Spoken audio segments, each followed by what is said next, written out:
Hello everyone. Hello, sir.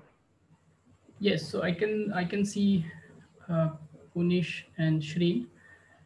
So I'll advise, if it's possible, can you keep your mics and the webcam on so that we can have a discussion-based session. Is it possible? I can't keep the camera on. It will lag. Okay, But cool. I can keep the mic on if you want. Yeah. Yes, thanks. So I'll advise everyone to keep their microphones on, and if possible, your webcams on. Okay, so welcome to this session on recent trends in biosciences. So, introducing myself, my name is Raghu, and I have pursued my bachelor's degree from University of Delhi in biomedical sciences, and then I went on to do my master's in research from Tata Institute of Fundamental Research, Mumbai. So the whole concept for this kind of a session where we are discussing things which are slightly out of your textbooks, but will actually help you a lot in all your endeavors, examinations, board exams, or your entrance exams. Okay. Yes, sir. Okay. So there are some rules we'll go with. You can interrupt me anytime, whenever you want to ask anything, or you just have to say that I have a question and you can shoot right at it, or you can suggest or advise anything you want to, okay, during the whole session. Sure, sir. Okay, so Amna and Juveria, please keep your microphones on so that, because I'll be asking questions and also I'll be showing you. So though this is the first class, so it is going to be kind of very uh, introductory class to just inoculate you about what we are going to do in these kind of sessions. Okay. Yes, sir. Okay. So am I audible clearly to everyone? Yes, sir. So let's begin. So to begin with, uh, we are going to discuss some recent trends in biosciences. So what do you understand when you get to know of recent trends in biosciences? What is a bioscience basically? Anyone? To begin with, what do you expect when I say I'm going to talk about recent trends in biosciences? Genetics or some research purpose. Research purpose. Okay. One thing that clearly comes to our head is research. Okay, and that is something that we all should know about, because we are becoming very narrow minded in terms of education when it comes to our school and after school our coaching educations. So it's very directional, it's very unidirectional, I would rather say, because if you have a medical background, if you have biology, you only aim to compete for medical entrances and become a doctor. So it's a very good endeavor to like have in life. But what if you do not become a doctor? Can you not become anything in biosciences, in the field of biology, chemistry, or physics, apart from being a doctor and an engineer? So then the answer comes research, but it's just a word, right? We do not know how to begin, where to go, and what we can do and what we can pursue as a career in research. So these classes will be kind of will be dedicated for you to understand that apart from medicine, or apart from what the canonical career options are available, what are the other, I'll say non-canonical options, but they are actually very good options to go with in biosciences. Okay. So when I Yes, say sir. recent trends in biosciences, so I'll share a few things. I'll share PPTs. I'll share some. So basically, we're talking about a lot of things which are not from your textbook, but we will connect it back to your textbook because you have knowledge to begin with, and then we'll go forward from there to connect to these things which I'm going to discuss here. Okay, Okay. everyone is clear with that? Yes, sir. Okay. So I'm sharing something with you and you have to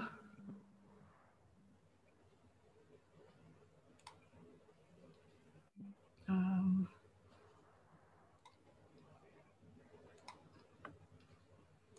so to start discussing, before we start discussing the recent trends, okay, we have to first, let me take you back in time. Can you see my shared screen? Yes, sir.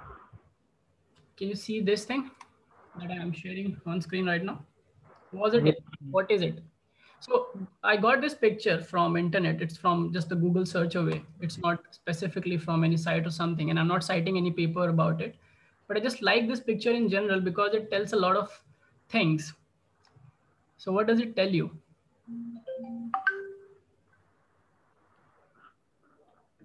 Skull. Skull. Right, skull. But is it just skull? So this is a world map continent, sir. It's the map, but it's not the world map, but it's a map. It's a Yes, map sir. of Africa. Yes, sir. Like it's very artistically have been portrayed because the shape is like a skull of a human, right? So Yes, sir. this is the shape of Africa basically to go with, and this is the Mediterranean part, the Gulf part. And rest of the world is just like a upper. So they have, the artist has depicted it as if the skull is open and the rest of the part is just covering it, right? And Africa is basically the skull. So Yes, sir. we got to know about the map and the earth and how it looks from above very late. But the theory of human evolution and the theory of a lot of theories in biosciences regarding natural history of organisms is known from long back like times. Okay, right? Yes, sir. Okay. So, oh, sorry. I didn't want it to go.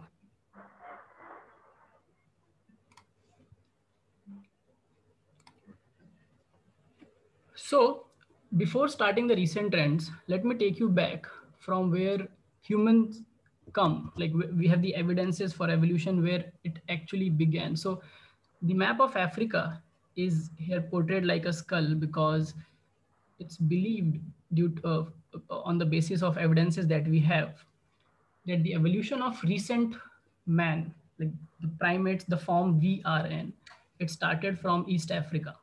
Okay. Okay, sir. When I say it started from East Africa, so this is how basically the early human migration goes. And why I'm discussing all this, because I want to take you from here to the DNA, and then we will discuss the recent trends in biology. Okay, so this is possibly the place in Africa from where the humans, the you can say modern human arose, and then they migrated to different parts of the world. Okay, the yellow line Yes, here, sir. the migration of Homo erectus. So you have read evolution in your textbooks, right? Yes, sir. Yes, sir. There is a small section of human evolution at the very end of the chapter, right? So it starts with different phylums. It starts with very basic prokaryotic organisms, and then it goes towards the eukaryotic organisms. But in the end, you do read about human evolution, right? Not in very depth, but you do read. So yellow is Homo erectus, and the red is Homo sapiens, which we'll call the modern humans. So the word Homo means, what does the word Homo means? So Homo is the genus. Yes, but what does the word Homo and sapiens here means?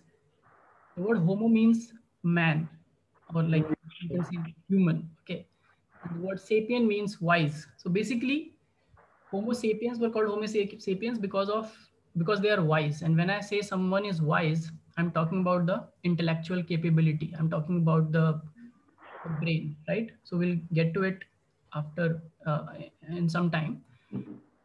But Homo erectus are called erectus because they were the first kind of primates who started walking on two legs, and this phenomena is called bipedalism. Okay, so I will appreciate all of you to keep a pen and a notebook handy and keep noting certain things which you think is interesting for you and you will like to go back and read upon it, like just ponder upon it, just think about those things, okay, because they are going to help you understand these kind of sessions better. Clear? Yes, sir. Okay. So basically, from Africa, when man started migrating, humans started migrating to different parts of the world. Here also you can see that, you know, how they got to the American continent, because the map we see, normally the map, the world map you see, the American continent is on the left side, right? Yes, sir. Yes. And the this whole African and Asian continent is on the right side. So they went to the American continents through the Asian continent. And if you see this region, this region where the Pacific Ocean and Arctic Ocean is divided by this piece of land. So there are evidences which suggest that these land areas which now are submerged in water were very high rise at that time, because a lot of water of the ocean was logged in these glaciers. You see the north part, it's Yes, completely ice sir. now. And you must also be knowing that one of the recent trends in environmental sciences is that the level of oceans is rising every day. And why is that happening? Because all the water which is logged in glaciers is now melting and coming to the, like, the main water bodies. At that point of time, there was a way through which man could just walk from the Asian continent or the Eurasian continent to the North American and the South American continent. Is it clear? Yes, sir. So why I'm talking about this Yes, is, sir. yes, so why I'm talking about this is because as humans evolved, what happened that erectus became sapiens, or I should not say that, because uh, evidences now suggest. So we understand evolution from a point of view where we are given a flow chart. In your biology classes also, in your textbook also, there is a flow chart given, that this came first and then this evolved into this, right? Australopithecus evolved into Neanderthals, and Neanderthals, sorry, Australopithecus evolved into Erectus, and Erectus evolved into Neanderthals, and Neanderthals evolved into the modern man. This is how you learn, right? Yes, sir. But that is not totally correct in the light of the recent trends in evolution.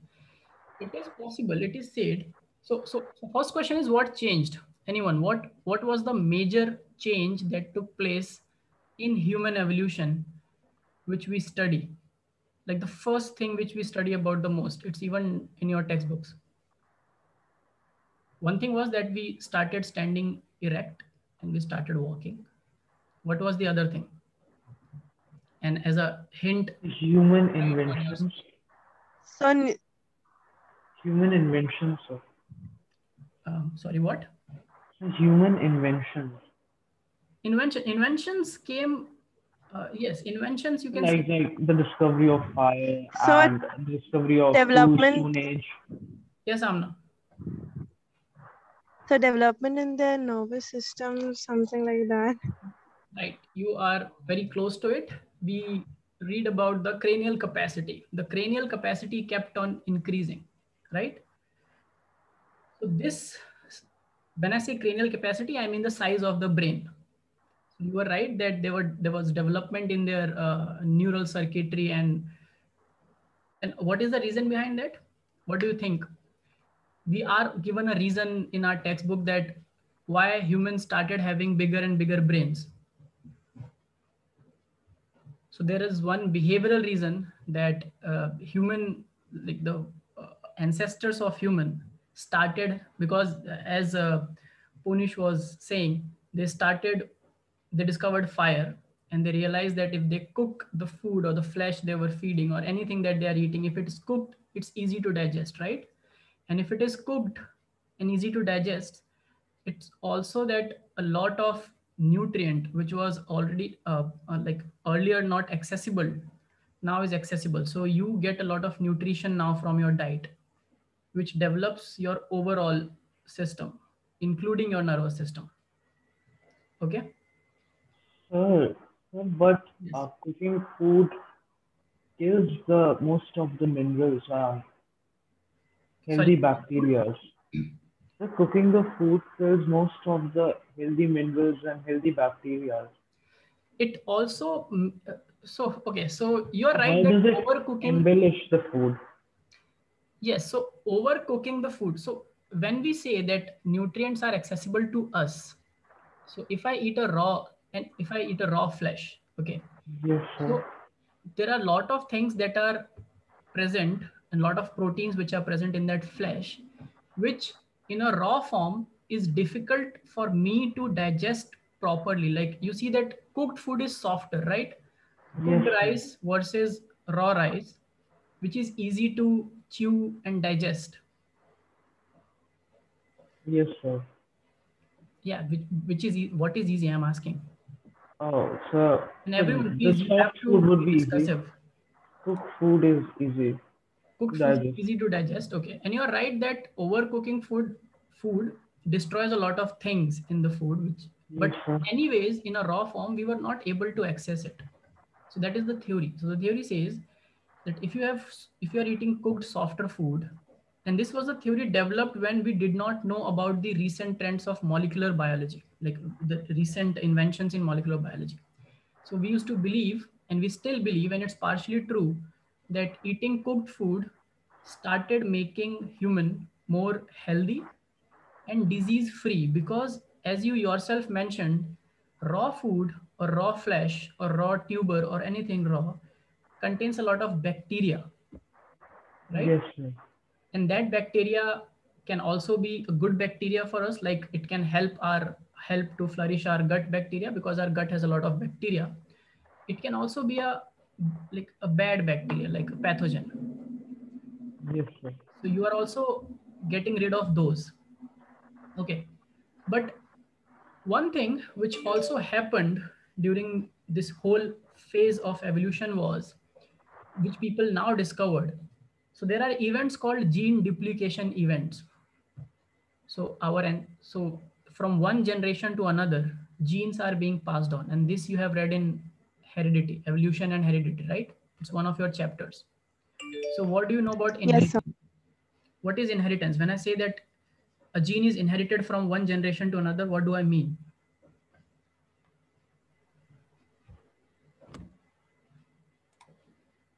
Anyone? What do we Same mean type by, of chromosomes are passed on the small ones by the parents. right? So we pass on genetic material from one generation to another, from parents to the offsprings, right?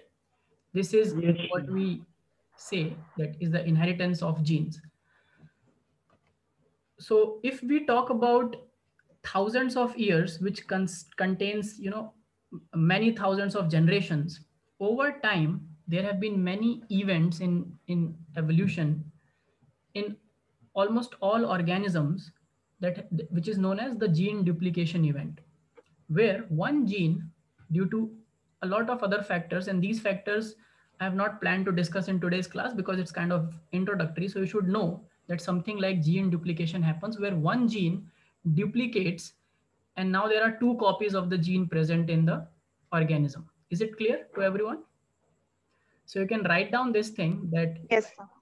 before coming to my next session, you should read something about gene duplication events. Gene duplication events. Even like just read about humans, because we are concerned with humans, because we'll be taking this session towards human centric viewpoint, which is medicines. So gene duplication have happened, and as a proof, we know now that there was one gene. Okay. Okay, so I'll not tell the name. So you find out which was this one gene which got duplicated, because of which the brain development, like it ramped up in humans. So this gene, let me give you a hint. This gene is responsible in us today when we develop from a child to an adult, like from a newborn baby to a adult human. This gene is responsible for making our neurons and synapses, making the cerebral capacity basically. You understand? Yes, sir. So if an organism have 2 copies of a gene, obviously the product of that gene, which is the RNA and then the protein, will be more, right? And if there are more proteins available to do the same function, and the function is proliferation of neurons, so new neurons and new junction synapses will be formed. And as a result, the cranial capacity of human kept on increasing. So look at this figure, we'll discuss this figure. So on the x-axis, which is not mentioned here, there are different types of skulls which we have found as a fossils of all the Homo, the genus Homo, all the species belonging to genus Homo. Okay, and on the y-axis, it is the time, like on million of years. So basically, time is placed on x-axis, but for the sake of representation, it's placed vice versa here. So what you have to understand here is, look at the extreme top left. This, can you see this chimpanzee skull? Yes, sir. One. Yes, Okay. sir. Now in this skull, tell me the proportion of head where the brain will be. Can you all see my cursor? Yes, sir. Is my Yes, sir. Okay, good. So I'm talking about this thing. So this is where brain is, like in this box. Brain is around cranial box. And look at the face, the jaws, the nose, the eye, and this is the face. So we'll divide the skull into 2 parts, the cranial box and the face. What do you think is the cranial box in chimpanzees is very small as compared to their face, right? So chimpanzees are organisms with bigger face and smaller brains, right? Understood? Yes, sir. Yes, sir. And they are the closest living relatives in terms of biology that we have now. As we go towards the right of this graph, one thing that you will realize is that this ratio of face to cranial box starts decreasing. Face starts becoming smaller. So we see this Homo habilis in the center. Can you see, as compared to a chimpanzee, the Homo habilis has a bigger cranial box now, Yes, sir. right? Because as the brain itself was getting bigger, so it needs a bigger box to contain itself. So over time, because of these gene duplication events, followed by a lot of behavioral changes, like now eating cooked food and starting to living as in civilizations and living as groups together, hunting down bigger animals so that there is food available, the cranial capacity kept on increasing. And by the time we reach Homo sapiens here, this is our skull, like our means our species skull. You see, we have very small face as compared to a large cranial box, right? This is Yes, just sir. opposite of chimpanzees. So this is why we are known as Homo sapiens, the wise man, because we have a bigger brain to process things. Okay. Now, before I go forward, I will share one video with you. I would like you all to see this one video. And I've taken this video from source. Okay. Can you see my screen? Yes, sir. Can you see? Yes, sir. So just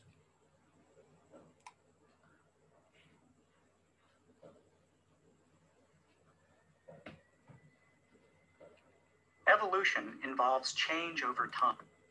is the audio, like, can you hear the audio, everyone? Yes, sir.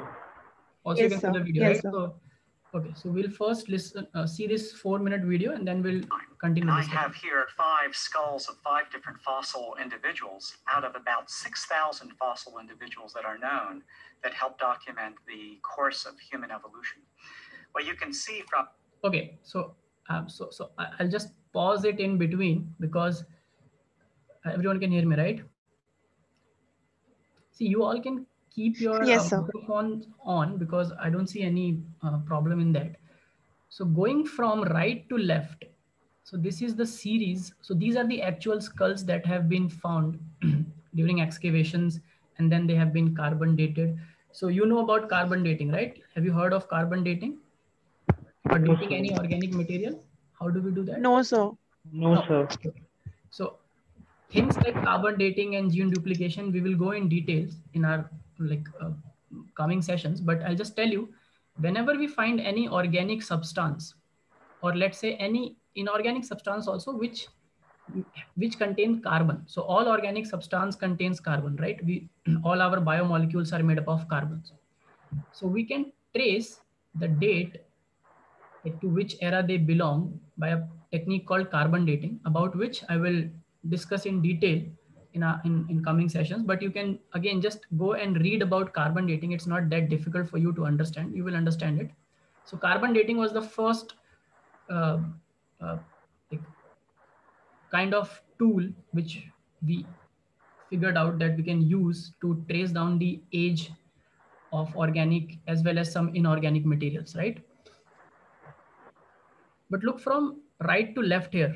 Do you see that what we were discussing through the diagram, it's very evident that the skulls starting from this to this, there's a change in their cranial capacity. Yes, sir. Okay, so we'll see the From video. just these 5 representing about 2.5 million years ago to about 1 million years ago to near the present, that there were changes in the size of the brain case and also in the size and shape of the face.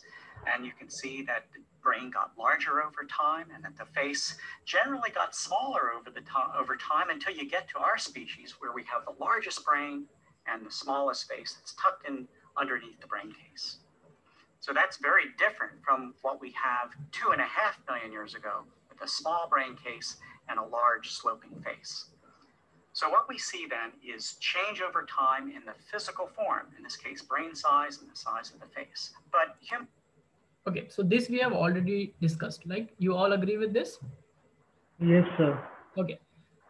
human evolution involved not only change in the physical form of early humans up to ourselves, but also change in behavior. And so I have some of the stone tools that help show us some of the changes that occurred in the behavior seen in the archaeological remains. And so, Okay, so now we are going to see what Unish brought into the point, that human inventions, humans started becoming wiser and they started using tools and technology, right? So technology of that time, we were mainly focused on stones. Okay, so they started making tools out of stones. So we have the earliest stone technologies known back to a little bit more than 2.5 million years ago.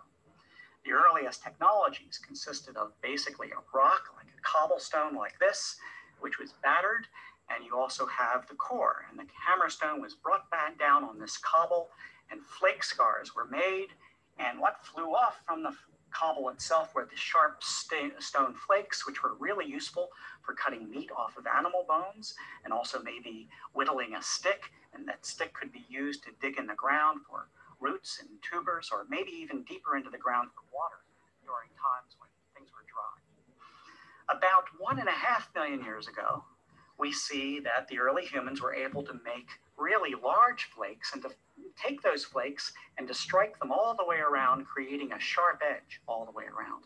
And this is a really handy tool to carry around with you for a lot of different purposes. This is the oldest known hand axe, and hand axes were around for yet another 1 million years. Things changed pretty slowly. Well, what we see then, beginning about 500,000 years ago, is that the stone hand axes became smaller and they became more and more refined to the point where they became almost really pieces of art, really beautiful craftsmanship. And then technology kept getting smaller as you see these fine blades, and then even the innovation of arrowheads. And arrowheads were great, of course, for killing fast and dangerous prey. And so the history of technology has been pretty much the same ever since, going from big and clunky to really small and refined. We then see over the next 100,000 years up to the present, innovation really picks up, and we have the origin of, say, bone harpoons, which were used for fishing, and also objects where we see symbolic markings for the first time on the bones, on antlers, on many different kinds of objects, indicating that early humans were beginning to live in a symbolic world where they used language to communicate with one another. We even have artifacts like this. This is one of the oldest known artists' palettes. Humans of our species put pigment over this flat surface, and they use that pigment and sometimes put it in their mouth to make paint or mixed it with water, and they put art onto cave walls, these fantastic painted caves that we know from Europe, from Africa, from Asia and Australia, and eventually all around the world. And that represents the origin of art. And so what we have then here is not only change in physical form, brain size, and the size of the face, but also change in behavior, and that's evolution. Okay, so this was Dr. Rick Potts from Smithsonian University. And so anyone, what did you got from this whole video? So one thing which we clearly got and we understood was that it's not just a recent human endeavor where we like our technologies to be concise and smaller, right? Our laptops, our computers used to be as big as a room, and today they are as small as they can fit in our palm, like in the form of our mobile phones. So we always like to make technology smaller, which can do a lot of like a multi-purpose, but smaller, right? Concise. Yes, sir. So why I showed you this video was because when we talk about evolution and when we go specifically about human evolution, a lot of things which we now have started realizing is that it's not just about changing forms or shapes or looks or starting to walk on two legs or starting to make metallic tools from iron, from stone tools, and then now to advanced weapons or technology. It's also about our genetic frame, like our DNA, our genetic code has changed a lot. And what do I mean when I say that our genetic makeup has changed a lot, and why I'm bringing the genetic makeup thing in the picture now is so that you can better understand that where we currently stand and where where the trends of biosciences or medicines are going. So what do you think is the purpose of all the knowledge we have in biological sciences? For like, why are we studying these fields? Why are we studying biology, zoology, plants, drugs, molecules, and all these things? I think to guess the future generation, To what? To guess. the future generations, how the human will look like in the upcoming centuries, or what are the next evolution stages that are going to be happening. Okay, very interesting. But is it just curiosity that is driving us to do all this research in biosciences? Like we just want to know what will happen to us. That's why we are doing all of this. By knowing what will happen to us, we can get prepared to.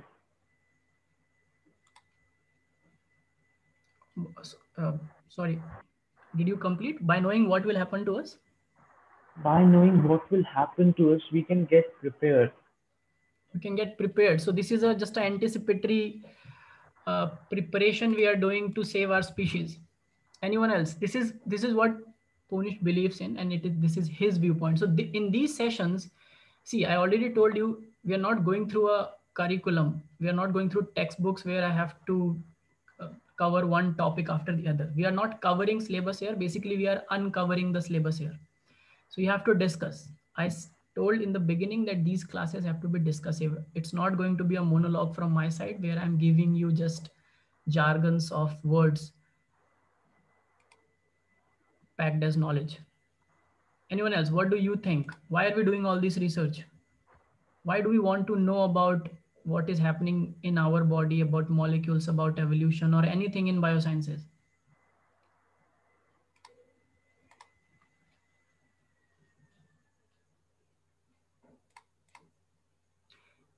Okay, so let me give you a hint. One thing is humans tackle a lot of diseases. We are currently in the middle of a pandemic. Everyone agrees? Yes, sir. Yes, sir. So all our knowledge, if it cannot help us to sustain as a species in biological sciences, and it cannot translate into things which can help humanity as a whole to survive and sustain, we cannot just keep doing it for curiosity, right? If we will not survive, like Pony said, if we will know what is going to happen to us, then we will prepare in advance. But if we will not survive the present, how are we going to go into the future, right? So our knowledge about viruses is helping us currently to tackle this COVID crisis. You agree? Yes, Yes, sir. sir. Similarly, Yes. our knowledge in biosciences, starting from the prehistoric times, how you humans evolved and which genes got duplicated to what happened after that, why our cranial capacity is more, and uh, going forward to like today's time where we are currently. So today we do not have any other species. So one thing which everyone asks is why we do not have any other human species apart from Homo sapiens, right? ये question आया होगा दिमाग में, anyone? Yes, sir. So what do you think? What happened to all those species? So I showed you this. I was discussing this thing. So according to this, sorry.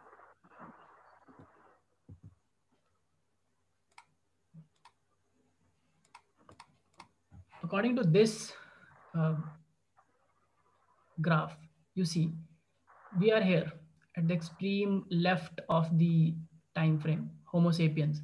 But you see, Homo neanderthals and Homo heidelberg, Homo erectus were sharing. So this line, this green line, represents the time frame in terms of millions of years for which the species survived. Okay, so Homo sapiens are very recent. We are very recent in terms of evolution on Earth.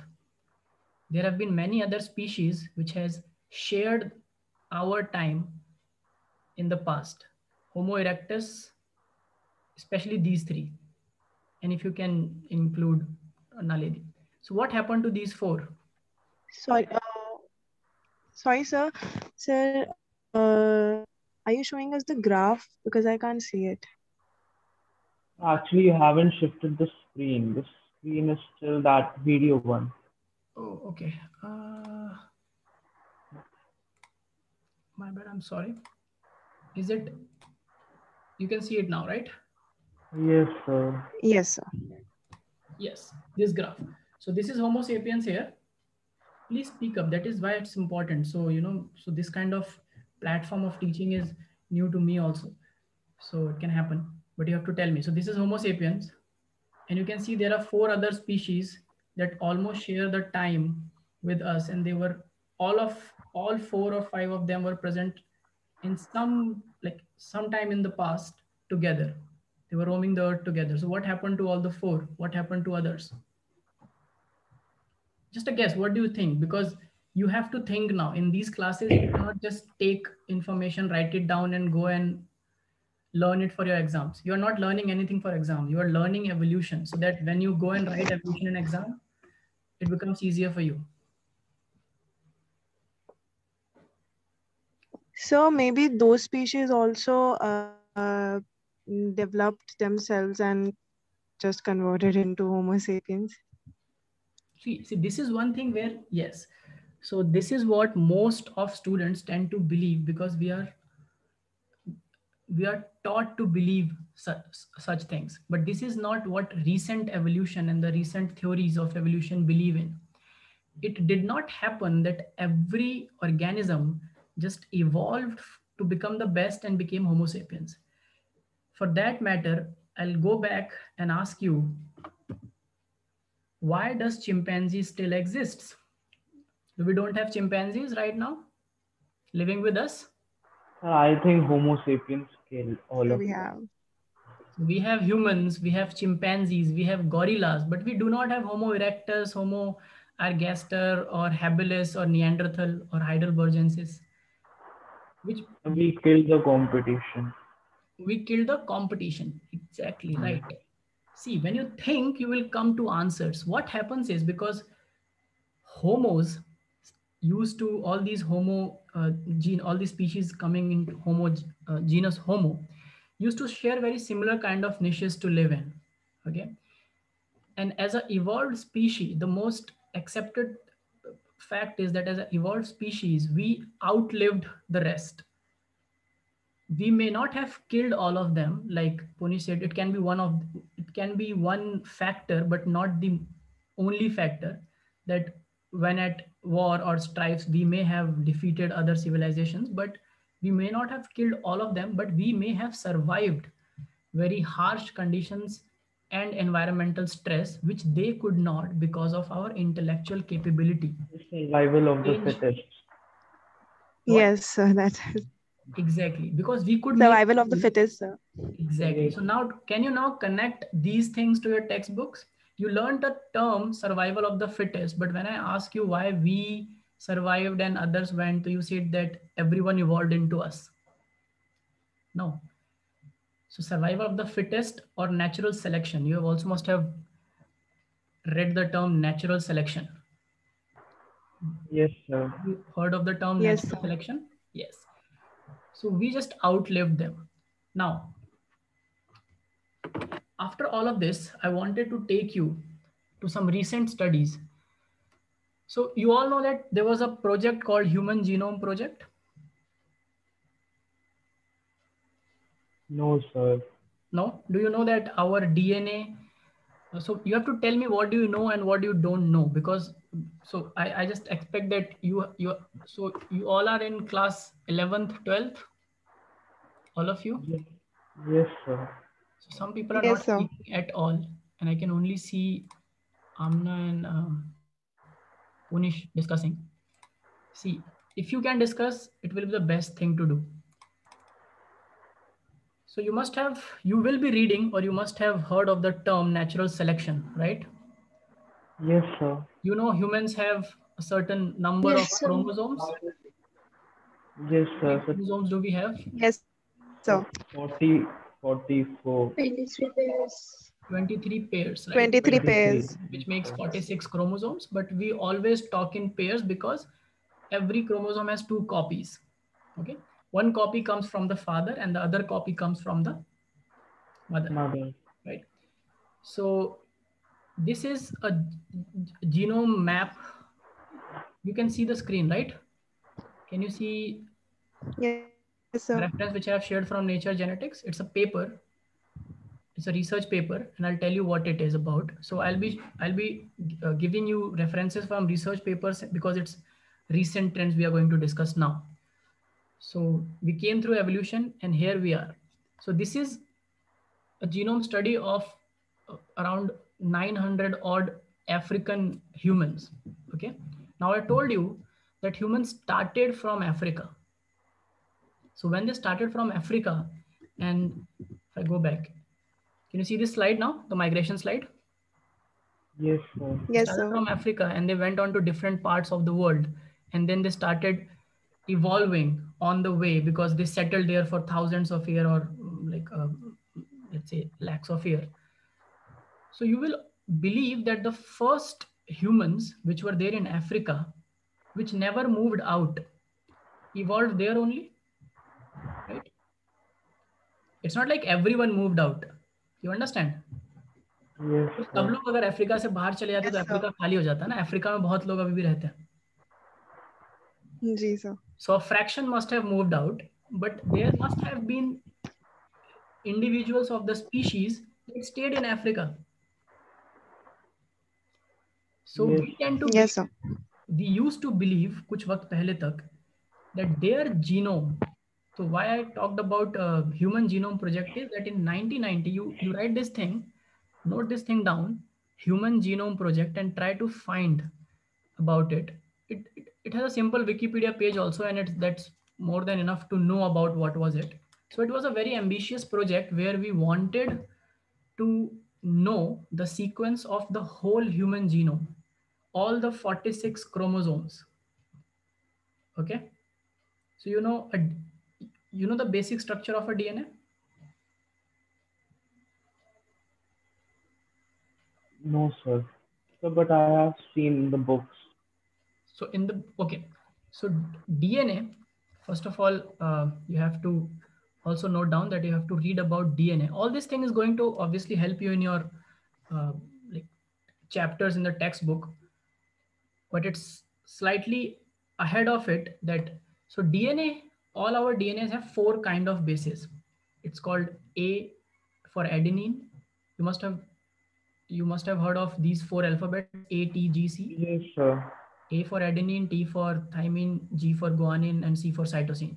Okay, these are nucleotides which make our DNA. Basically, you have to know that these are the building blocks like bricks in a wall. So we look at one wall, it is made up of small, small particles, which are the individual bricks, and these ATGCs are the bricks. Clear? So from next class onwards, I'll be using probably a writing pad so that I can like scribble things down for you, and it will be like a chalkboard thing. But for this class, we have to understand that what we have to take away from this class before we come back. So there's DNA. There are building blocks of DNA, ATGC, and we have 46 chromosomes, which are made up of, it's a coiled, super coiled DNA. Just like to give an example, you must have seen पहले के time पे जब घर में sweater बुने जाते थे तो वूल के ब्लॉक्स आते थे, right? You understand? Yes, sir. Yes, sir. Yes, sir. Or also the like the thread, you see thread is coiled on a frame. When we stitch something, we use that thread.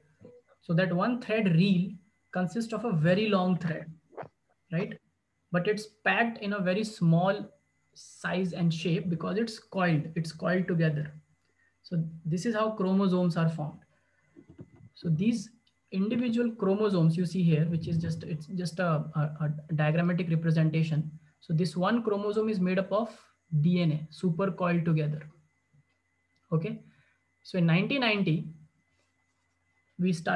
America started this Human Genome Project, where the ambition was to know the sequence of all the 46 chromosome and the total human genome. And this project took more than 15 years to get completed. So though on paper it got completed in 2003 in 13 years, but in 2006, the biggest chromosome, which is the chromosome 1 here, you can see on the slide also. So this chromosome got mapped completely in 2006. Okay. So in 2006, we had a complete human genome reference. We knew कि in human genome में किस chromosome पे कौन सा gene कहाँ पे है. Clear? Are we on the same page? Yes, sir. Yes. Okay.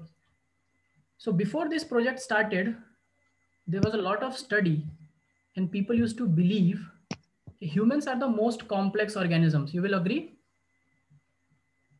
We are the most evolved, Yes, most sir. complex organisms. You don't agree, Puneet? Yes, sir. Yes, sir. You agree? Yes, Everyone sir, we agree? Yes, sir. We agree, sir. So if we are the most complex of all the organisms, our DNA must be having more information than any other DNA in the Yes, nature. sir. It's a clear logical thought, right? Yes, sir. अभी हम अगर सबसे Yes, sir. Advance है तो हमारा genome सबसे advance होना चाहिए. It's as simple as that. So we figured out that it was estimated on the basis of previous genome mappings of prokaryotic organisms and bacteria, and we figured out that bacteria have certain number of genes. So we thought, scientists of that time thought, humans must be having somewhere around 40,000 to 1 lakh 80,000 genes, which is a very wide range, right?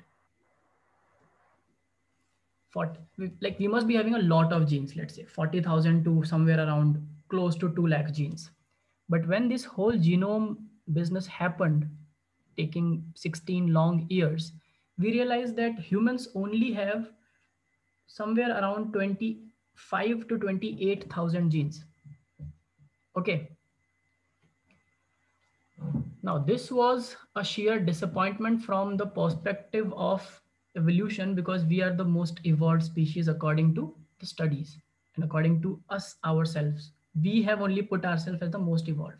But the question here is, we have lesser number of genes than a lot of simpler organisms like butterflies. You know, a butterfly has more number of genes than a human. Now, what do you think is happening here? When I say a butterfly has more number of genes than a human, what do you understand by this statement? Because this is going to come into your textbooks as one as a part of inheritance. Yes, Amna. When I say that a butterfly has So, more number of genes than so human, yeah. what do you understand? So basically, genes are there to represent characters in our body, characters and traits. So maybe the butterflies and other smaller organisms have more characters than us But clearly we to have be more characters. represented. Na? If you see the characters, we have nails, we have fingers, we have legs, we have hair, eyes, ears. Butterfly does not have. Butterflies have beautiful wing patterns and all that. So all of those numbers. So you think to make that wing pattern, you know, thousands of additional genes? It's just a wing. For that matter, birds are very colorful. For that matters, lot of monkeys and baboons are very colorful. And humans are also very colorful. We have all shades of human. So I think so Think, while the do think, reproduction because this process class is for thinking. Yes. reproduction process of a butterfly includes a various lots of steps. So I guess that's why they have more chromosomes. So you're saying that because insects go through a phase of molting where they actually, so in a insect's life, it starts from a larva, then becomes pupa, Yeah. and then Yes, becomes the sir. adult shape. So all they go through metamorphosis. A lot of different shapes are there, hence a lot of genes. Yes, sir. Then it should have been true for all the insects. Why only for butterflies? Even a cockroach goes through a lot of different phases, right? From an egg to larva to pupa to an adult cockroach. Even a mosquito goes through a lot of phases because it's an insect. All the insects goes through a lot of phases. So all insects must be having the most number of genes in the nature, but it does not happen. It's very random. So one thing which you can understand from this thing recently we have understood is, when I say recent, it's not like yesterday we understood that. Recent in science means in this last decade. Okay. So we understood that we cannot attribute, or we cannot say that the number of genes are a good measure to say that an organism is evolved or not, or how much complex the organism is. Correct? This you are also going to study in your textbooks, Yes, sir. known as the C-value paradox, where we say that the number of genes is not a proof for complexity.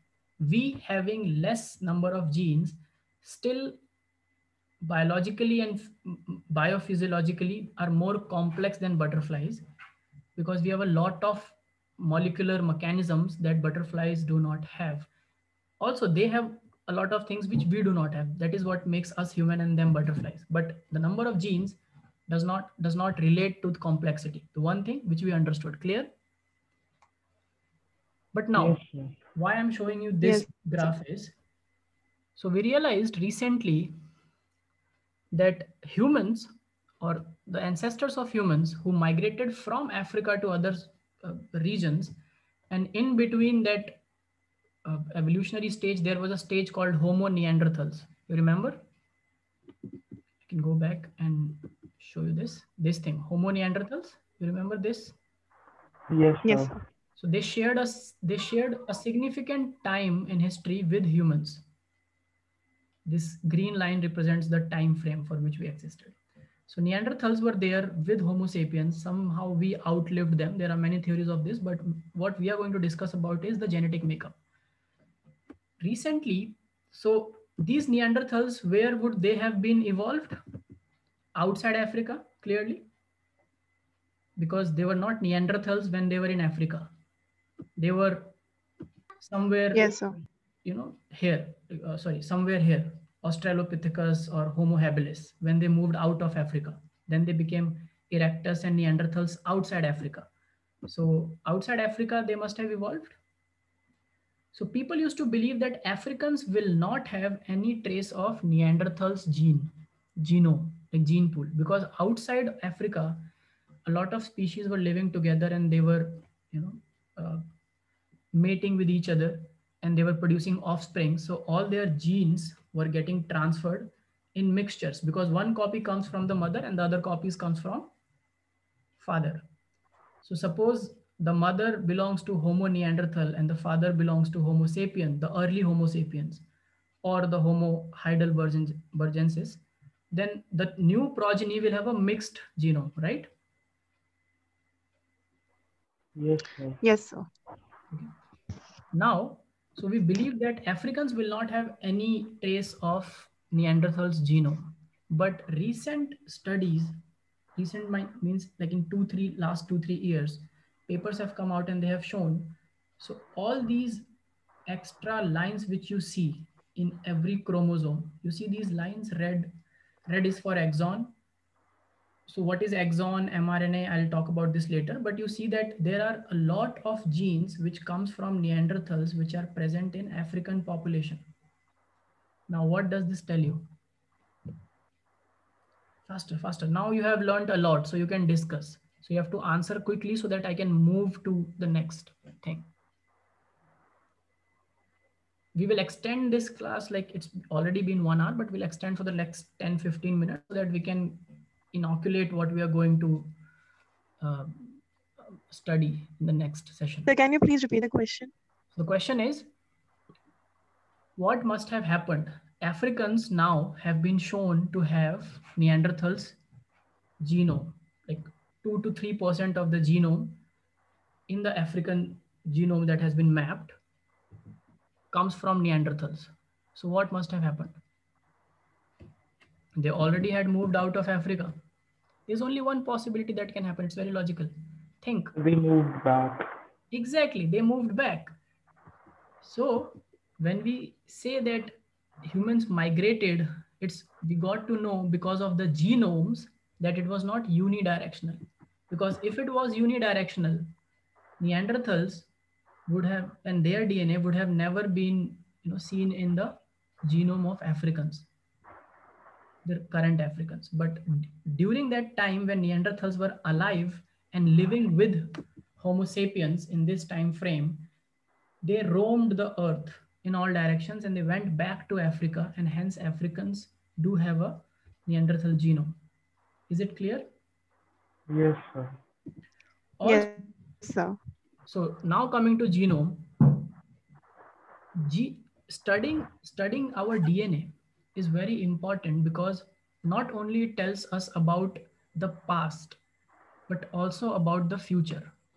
Now we are coming to Punish's point where he's saying that we have to know the future. We have to predict the future. And one thing for which we are doing all this biomedical study is to make lives of humans better and healthy, right? To fight diseases, because with us, pathogens are also evolving, right? Yes, sir. And it has been shown that in the future, the most recent trend that all the biological researchers have picked up is to understand that can we create a system of medicine or therapy which is personalized. Now, you should know that we have a lot of diseases, right? Some diseases are behavioral, some diseases we acquire after our birth, some diseases are genetic and can run into families, like thalassemia. Thalassemia can run into families, like color blindness can run into families because they are linked to the sex chromosome. About this also we will, if you don't know, do not worry, we will read all of these. So I'm just pruning you to all these points that we are going to cover in the coming classes. So some diseases run through generations, because the reason for these diseases are incorporated there in our genomes. Clear? Yes, sir. And some diseases are, Yes, sir. some diseases happen because of our lifestyle, like let's say hypertension, blood pressure suna hoga, or the tendency to get cancer. So cancer is one thing which can also run in families. It has a predisposition, and it can also be acquired in life by misusing substances which are carcinogenic or overusing substances which are carcinogenic, one of which is nicotine present in tobacco. Okay. But majorly, most number of diseases can actually be, so what if I tell you, you can actually get to know of a disease much before that disease takes over your body. How does this sound? कैसा लगा ये सुन के? Sir अच्छा लगा. अच्छा लगा ना कि अभी like suppose you go there is one procedure, you undergo that procedure and the results come and it will tell you that see, you have a higher tendency to, you means anyone has a higher tendency to get disease A now in coming 5 years. So will you be happy or will you be worried? Worried, sir. Worried, but you do not So have. worried, but we could. Yes, But we have time to cope up So we with can that. do something for it. exactly. Right. Exactly. So if you know that you have a tendency to get certain kind of diseases in life, you can actually work. Like Punish was saying, if we know the future, we can be prepared for it. It becomes easier for us to tackle diseases then. Right? Yes, sir. Yes, sir. Okay. So how can we do that? And where is that knowledge hidden? So that knowledge is hidden in our DNA, in our genome, if I say. So what I will be discussing extensively in the next class, along with certain basic concepts like which I told you to study. One is study about DNA, because most of you do not know the features of DNA. What is a DNA? What it constitutes of? Then our genome duplication events, and certain other things which you noted. So there is something called RNA-seq method, RNA sequencing method. This is something advanced, and I'm just introducing you to this. See, look at this one slide. In vivo means inside the body, inside the organism, inside the cell, okay? In vitro means inside the test tube in our experimental setups. And in silico is computer-based analysis, like everything which is done on softwares. We now can club all these three techniques. We take the DNA, okay? And we know that DNA, you know that DNA produces RNA upon transcription. Yes, sir. And then RNA produces protein upon translation. And then those proteins do their functions.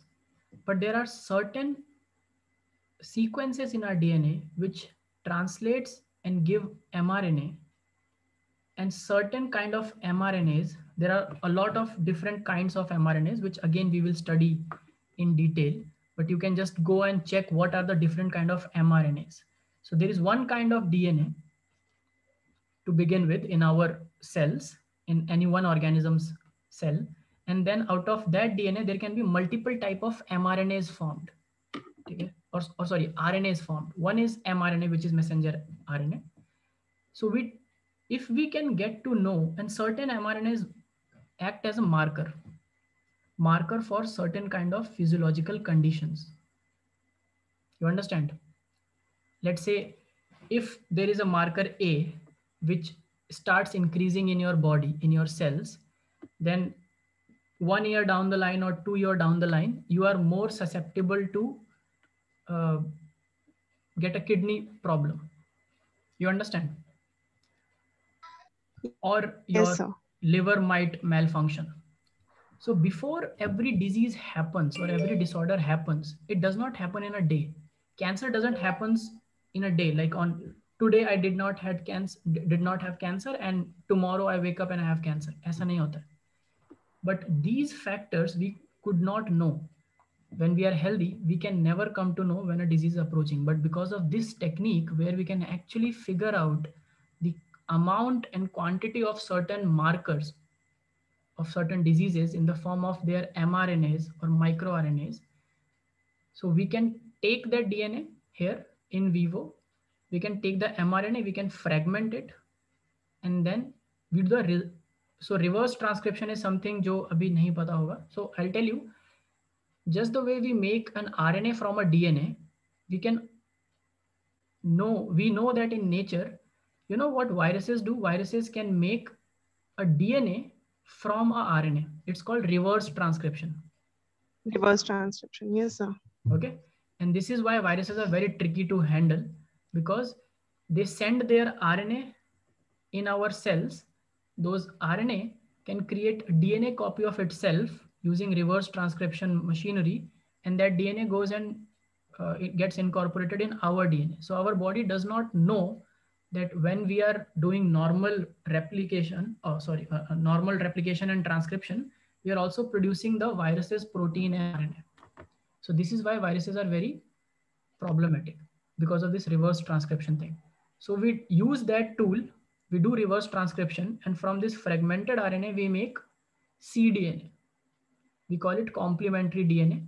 That's why it's called cDNA. DS means double-stranded complementary DNA fragments. And these fragments, through high throughput sequencing methods, we can sequence. I will discuss in detail one method which is also going to be advantageous from your entrance point of view, which is called Sanger sequencing. A lot of questions are asked on sequencing techniques now in your entrance exams as well as in your board exams. So you can write down this thing, Sanger sequencing, and you can just go and look upon it, what it is. Even if you don't understand, don't worry. We'll discuss and you will understand. So we sequence it. And why we do fragments? Because it's easy to sequence छोटे fragments, and then we align all those fragments back together to figure out for a certain mRNA how many such mRNAs were present in the cell in during that time frame on that occasion. So if you have a RNA-seq for some markers done today, and then you again go in 6 months and again get done the same RNA sequence, and you get to know that those markers are increasing, then you will get to know that there are certain diseases you are likely to catch. You understand? Overall, Yes, sir. समझ आया? Yes, sir. Okay. So I had planned to discuss some other things about personalized medicine, but I will just end with this here. So do you know what is this? All of a sudden we were talking about Africa, humans, and suddenly there is a vegetable on your slide. What is this? These are called fava beans. You must have seen it, or you must have had it as food. इसका एक variation is very popular in India. Anyone? ये देखा है क्या kitchen में? Yes, sir. The rajma? No, it's not rajma. The beans. It's a bean, of course it's beans, but ये The beans. एक flat bean. Sir, वो तो उसे शायद हिंदी में फली कहते हैं. हाँ, उसको सेम की फली भी कहते हैं. Yes, sir. Yes, sir. Clear? So why I brought this up is because this whole concept of personalized medicine it's a recent trend in biosciences, but the roots go back to very old times, in the times of you must have heard of this person called Pythagoras. Yes, sir. He's famous for his mathematical theorems, but Pythagoras, along with his mathematical and other works, he also, for the first time, discovered that if certain people who have a deficiency of one particular gene, so there is a gene called, an enzyme called G6PD. Have you heard of glycolysis cycle, glucose pathway for energy production? Yes, sir. Yes, sir. Okay. Yes, Have you sir. read it in detail, or should I just? So if you have not, so these are some things that you have to learn before you come to advanced classes like this. Okay. So glycolysis, I will discuss all of it. Okay. But this is just the introductory class, so I'm just making you go into it. So in glycolysis or glucose pathway, we produce energy from glucose molecules. So one molecule of glucose is processed through a biochemical chain, a pathway, and at the end we get ATP molecules, which are the energy molecules.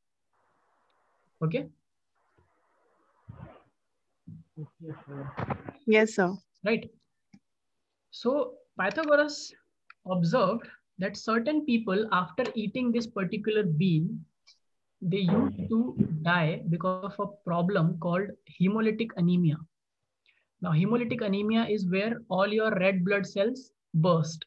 So you do not have red blood cells in your body. And if you do not have red blood cells in your body, you will be anemic because you will not have hemoglobin. Clear? So eating this is very healthy for a lot of people. Like normally, sabne same ki phali khai hogi, nothing happens. But for certain people, if they eat this, they will have disorder called hemolytic anemia. Why? Because eating this thing in a deficiency of G6PD, which I was telling, it is called glucose 6-phosphate dehydrogenase. It is a molecule, an enzyme which comes in the glycolysis pathway. अगर आपने glycolysis pathway को ठीक से पढ़ा है या पढ़ेंगे, तो you will realize that at one step this enzyme comes in, glucose 6 pyruvate glucose 6-phosphate dehydrogenase. Okay. तो अगर ये चीज बॉडी में नहीं है, इसकी डेफिशिएंसी है अगर, okay, then eating this thing because of certain thing present in it, which we will discuss again later, causes a problem, which means कि from the times of Pythagoras people started knowing that कुछ लोग उनके अंदर कुछ तो ऐसा है because of which certain things are behaving in a different way and are causing disease or illness to them, but for other peoples it's not the same. And that was the root from where personalized medicine, the idea of personalized medicine, that every human should have a personalized way to get treated, evolved. And today, this is a recent trend in biosciences because all our common medicines at some point of time are going to fail. Why they are going to fail? Because we have things against, like we have diseases caused by bacteria, viruses, and other pathogens, protozoans, right? And we have inherent disorders in our own organs and systems which causes diseases. Okay, for both these type of diseases, we have drugs that go and do something, but over the time we have realized that they're not very efficient now, or they are not as efficient, like they are not equally efficient in every individual. Like some medicines work best in some people but do not work like the same in other people, right? ये तो observe किया होगा. This is a common thing which is now we are observing in medical sciences. Okay, so how do knowing our genome and knowing how it evolved and knowing what it contains can help us to move forward to pursue personalized medicine is the one thing which will continue. Okay. So do you have any questions regarding, so I had some other things to discuss, but I'm not omitting that. So we'll discuss it in the next classes. But before coming to next classes, you know what you have to look and find and read so that you can... Yes, questions, please. Yes, sir. Sir, I have a different theory, which is a cure of everything, and that's immortality. Immortality. Nice concept. So we can at some point of time also discuss the concept of immortality, because people also believe that medical science will one day attain so much of, like it will develop so much that it will make humans immortal. If we change our genetical material and gain a capability of regeneration, then our cells will never die, and we can only be killed by two ways, either direct attack on the heart or the brain. Right. So you are right in saying that we can reprogram things. But the question here is how easy or how feasible it is to reprogram everything so that we attain immortality. Maybe it's not feasible today, like it was not like this RNA sequencing was not feasible in the times of, Pythagoras or Darwin, but today it is. But yes, this can be discussed, and so I will touch upon this thing, because one thing which I decided to discuss in these classes was the capability to regenerate upon loss of organs, right? So we can discuss this part in that section. Okay, good. Thank you, Punish, for this. Any other questions from today's presentation or today's discussion? And from next classes, we will also have a chalkboard kind of a setup where we can, like, I can